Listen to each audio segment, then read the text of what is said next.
ધ્યાન કરવાના ફાયદા. તો પહેલો ફાયદો તો એ છે કે એનાથી એકાગ્રતા વધે છે. સ્વામી વિવેકાનંદ આટલી બધી એકાગ્રતા હતી, અને એકાગ્રતા જ્યારે વધે તો જીવનના દરેક ક્ષેત્રમાં સફળતા મળે છે. પછી રમતગમત હોય, ભણવાનું હોય, ભણાવવાનું હોય, સંગીત હોય, દરેક ક્ષેત્રમાં સફળતા માટે એનું રહસ્ય છે મનની એકાગ્રતા. અને મનની એકાગ્રતા વધારવાના ઘણા બધા ઉપાયો છે. એમાંનો એક ઉપાય છે ધ્યાન.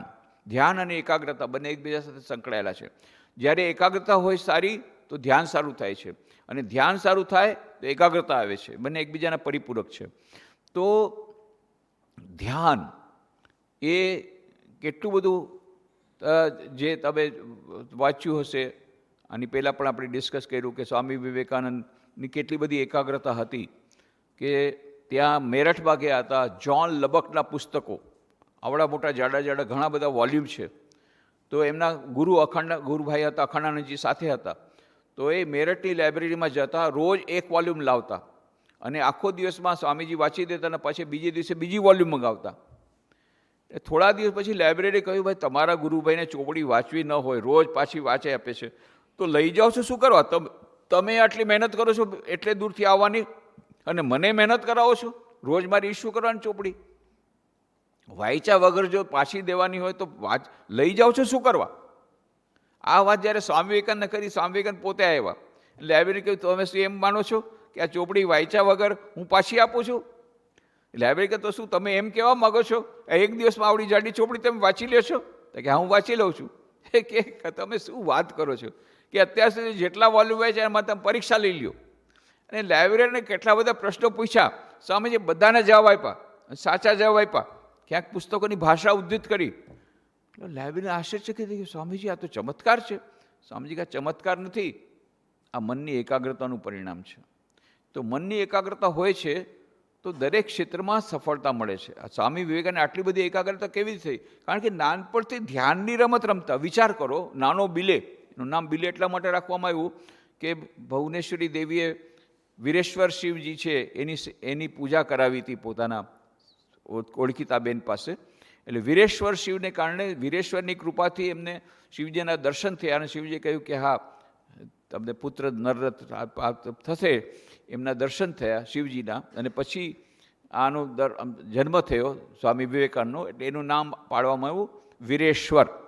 વીરેશ્વરમાંથી બિલેશ્વર થયું, અને બિલેશ્વરમાંથી બિલે થયું. તો નાનપણથી બધા બિલે બિલે કહેતા. એ નાનકડો 5-6 વર્ષનો બિલે નાના નાના બાળકો સાથે શું રમત રમે છે? ધ્યાનની રમત રમે છે. બોલો, નાનપણથી. અને ધ્યાન કેવું?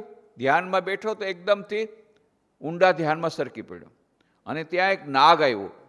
અને નાગ આવીને જેવો આવ્યો એટલે બધા બાળકો તો એટલા ડરી ગયા, ભાગ્યા સીધા, અને ભાગીને કીધું કે ત્યાં નાગ આવ્યો છે અને બિલે તો એમને બેઠો છે.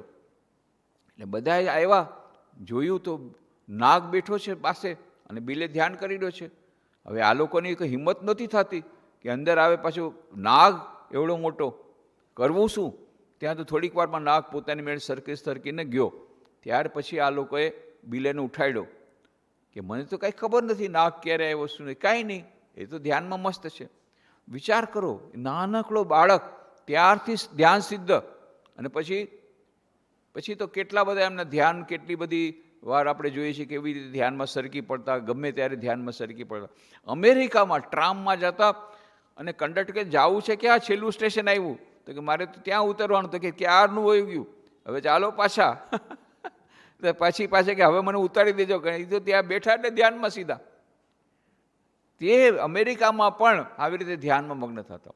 અને છેલ્લે 4 જુલાઈ 1902ના રોજ સ્વામી વિવેકાનંદ પોતાના ઓરડામાં હતા, બેલુમઠના બીજા માળમાં. એ ઓરડો અત્યારે પણ એમ જ સાચવવામાં આવ્યો છે. અને એમણે પોતાના સેવકને કીધું, go and meditate till I call on you.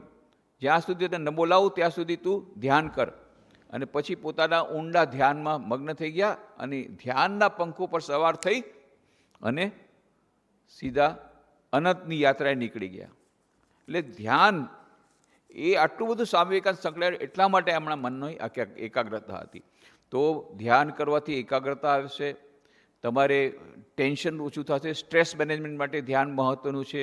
મનની શાંતિ માટે ધ્યાન આવશ્યક છે. શરીરના સ્વાસ્થ્ય માટે, માનસિક સ્વાસ્થ્ય માટે ધ્યાનનું આવશ્યક છે.